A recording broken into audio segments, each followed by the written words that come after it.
बिस्मिल्लाहिर्रहमानिर्रहीम। अस्सलाम वालेकुम। आज 16 मई है और दिन है मंगल का। अहम तरीन कौमी सलामती कमेटी का इजलास, उसका आलामिया सामने आ गया है। आलामिया के नुकात, मुकम्मल नुकात मैं आपके सामने रखता हूँ। पहले ये बता दूँ आपको कि जो जॉइंट चीफ्स ऑफ स्टाफ हैं, जनरल सैयद शमशाद मिर्ज़ा साहब, एडमिरल मोहम्मद अमजद खान न्याजी जो चीफ़ ऑफ नेवल स्टाफ हैं, और ज़हीर अहमद बाबर साहब जो एयर चीफ़ हैं वो, और DGI आर्मी चीफ़, अहम वफाकी वज़रा बिलावल भुट्टो ज़रदारी, इसाक डार साहब, मरीम औरंगज़ेब साहिबा, मोहसिन नकवी, मुराद अली शाह, ख्वाजा आसिफ, मेखला मलिक अहमद ख़ान साहब भी तस्वीर में नज़र आ रहे थे। तो ये बहरहाल सारे जो हैं वो इस कौमी सलामती कमेटी के इजलास में मौजूद थे।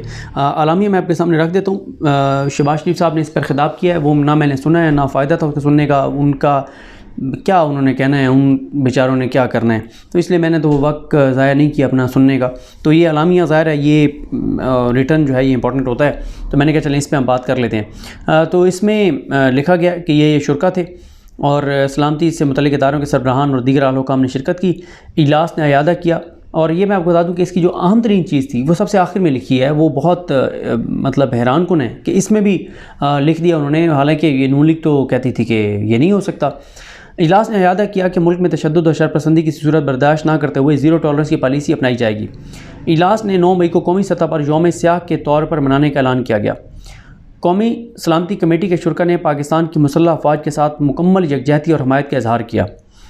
शुरा ने ज़ाती मफादात, अच्छा वैसे मैं यहाँ पर आपको ये बताऊँ कि नून लीग तो यकीन करें जिसकी हमायत का ऐलान करती है वो उसको तो ख़ुद कहना चाहिए कि खुदा का वास्ता हमारी हमायत का ऐलान ना करो, क्योंकि नून लीग जिसकी तारीफ़ कर दे, जिसके हक़ में बात कर दे, तो लोग वैसे ही उसके बारे में मशकूक हो जाते हैं और ख़िलाफ़ हो जाते हैं। नून लीग सिर्फ मुखालफत में, और जिस तरह की लोगों के अंदर इस वक्त इस हुकूमत के बारे में नफ़रत है जो इन्होंने आवाम के साथ कर छोड़ा है, बहुत नफ़रत है। ये तो वो हुकूमत है जिस तरह कुछ ऐसे लोग होते हैं कि वो आपकी तारीफ़ करें तो आप कहते हैं यार किसी तरह से इसको मैं पैगाम भेजूँगा, अल्लाह का वास्ता यार तुम तो मेरी तारीफ़ ना करो, तुम मेरी तारीफ़ करोगे खामखा में लोग मेरी क्रेडिबिलिटी मशकूक हो जाएगी कि अगर ये इसकी तारीफ़ कर रहा है तो इसका मतलब ये बंदा ठीक नहीं है, क्योंकि फ़लाँ बंदा इसकी तारीफ़ कर रहा है। नून लीग की तो इस वक्त ये हैसियत और औकात है। शुरा ने ज़ाती मफादात और सियासी फ़ायदे के हसूल के लिए जलाओ गिराओ और फ़ौजी तनसीबात पर हमलों की सख्त तरीन अल्फाज में मज़म्मत की। शुरा ने अज़म का अयादा किया कि फ़ौजी तनसीबात और अवामी अमलाक की हुर्मत व वक़ार की कोई खिलाफवर्जी बर्दाश्त नहीं की जाएगी, और 9 मई के यौम स्याह में मुलविस तमाम अनासर को इंसाफ के कटारे में खड़ा किया जाएगा। इजलास ने आइन के मुताबिक मुतलका कवानीन बशमूल पाकिस्तान आर्मी एक्ट और ऑफिशियल सीक्रेट एक्ट के तहत ट्रायल के ज़रिए शरपसंदों, मनसूबा साज़ों, इश्तियाल पर उकसाने वालों और उनके सहूलतकारों के ख़िलाफ़ मुकदमात दर्ज करके इंसाफ के कटारे में लाने के फ़ैसले की तायीद की। फोरम ने वाज़ेह किया कि अच्छा यहाँ पर क्योंकि जब ये आर्मी एक्ट की बात आती है और ऑफिशियल सीक्रेट एक्ट की बात आती है तो यहाँ पर काफ़ी डिस्कशन चल रही है कि क्या इसमें इमरान खान साहब के ख़िलाफ़ भी होगा। कोई कह रहा है हो गया है, इमरान खान का उसमें नाम है, या सिर्फ तहरीक इंसाफ के रहनुमाओं का नाम होगा, या वो उन लोगों का नाम होगा जो वहाँ पर गए थे, क्या होगा, इसके ऊपर सवाल हैं। और ऑफिशियल सीक्रेट एक्ट की जो बात हो रही है उसमें भी ये देखा जा रहा है कि शायद फिर इदारे के अंदर कुछ लोग हैं जिनका ट्रायल करना मकसूद है, तो इसलिए लिखा जा रहा है। लेकिन अभी तक बहरहाल इस हवाले से कन्फ्यूजन है और क्लैरिटी जो है वो नहीं है। उसके बाद कहा गया कि इजलास के शुरा ने शोहदा और उनके अहल खाना को भी ज़बरदस्त खराज तहसीन पेश किया।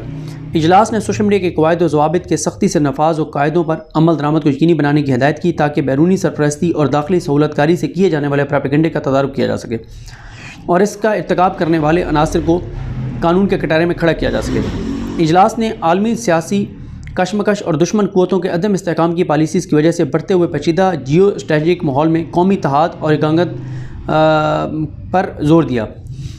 सबसे आखिरी लाइन सबसे हैरान कुन है, इंपॉर्टेंट है, वो यह है कि फोरम ने सियासी इख्तलाफात को महाजराई के बजाय जमहूरी अक़दार के मुताबिक मुज़ाकरात के ज़रिए हल करने की ज़रूरत पर जोर दिया।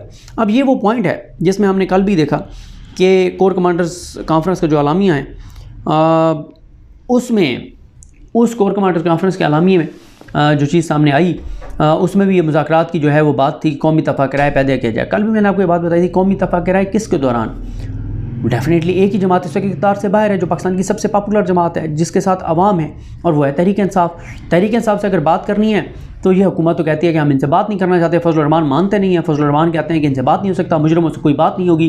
जब सुप्रीम कोर्ट ने कहा मुज़ाकरात करें, सुप्रीम कोर्ट कह रही है मुज़ाकरात करें, कोर कमांडर्स कॉन्फ्रेंस कह रही है मुज़ाकरात करें, कौमी सलामती कमेटी कह रही है मुज़ाकरात करें, मौलाना फजल रहमान कहते हैं नहीं करते। अब मौलाना फजल रहमान इस वक्त रियासत से ज़्यादा ताकतवर हैं, जो मौलाना कहते हैं वही होता है, जो नवाज शरीफ कहते हैं वो वही होता है। तो अब इस चीज़ का भी फैसला करना होगा कि रियासत इम्पॉर्टेंट है या ये दो किरदार, एक सजायाफ्ता मुजरिम तायात नाअहल पाकिस्तान से फरार भगौड़ा मफरूर इश्तिहारी पाकिस्तान के इदारों को मतलूब, वो इंपॉर्टेंट है या मौलाना फजल रहमान इंपॉर्टेंट है? ये दो इंपॉर्टेंट है या रियासत और 24 करोड़ लोग इंपॉर्टेंट है? ये रियासत को फैसला करना है।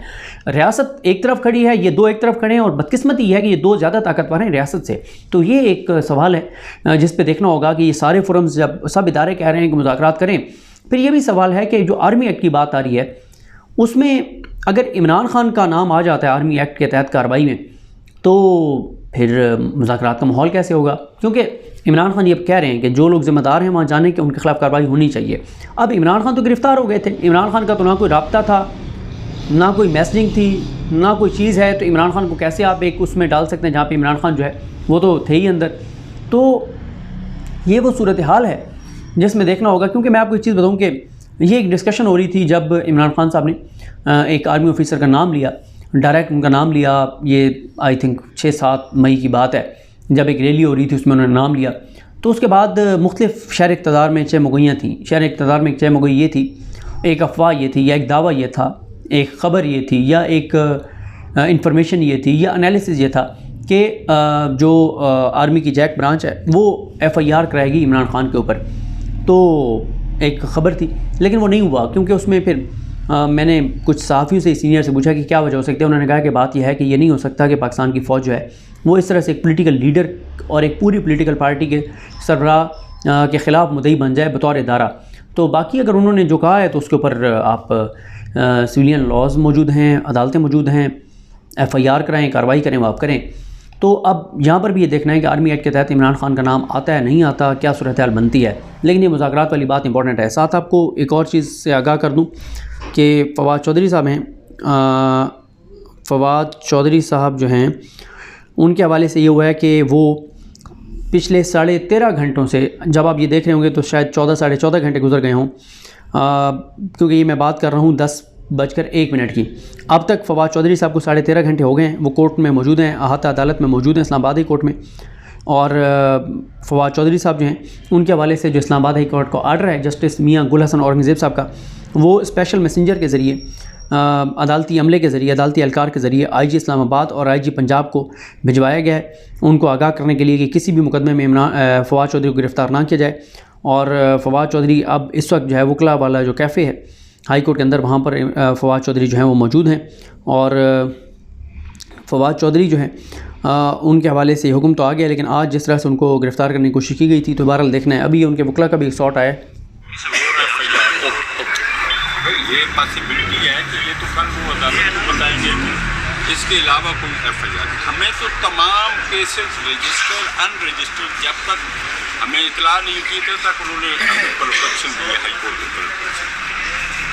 हमारे पास तो एक हाई कोर्ट, हमारा वो यही कह रहे हैं, आवाज़ कम है, लेकिन वो यही कह रहे हैं कि अदालत ने ज़ाहिर है रोका है कि जिन FIRs का नहीं मालूम उन FIRs में भी गिरफ़्तारी से अदालत ने रोका है। तो अब इसमें देखना होगा कि अदालत के अहकामात पर कितना अमल होता है नहीं होता, इस पर भी आपको आगाह करेंगे। मुझे अपनी दुआ में याद रखें। अलग इमाम साहब का हमें नासरुफ। अल्लाह हाफ़िज़।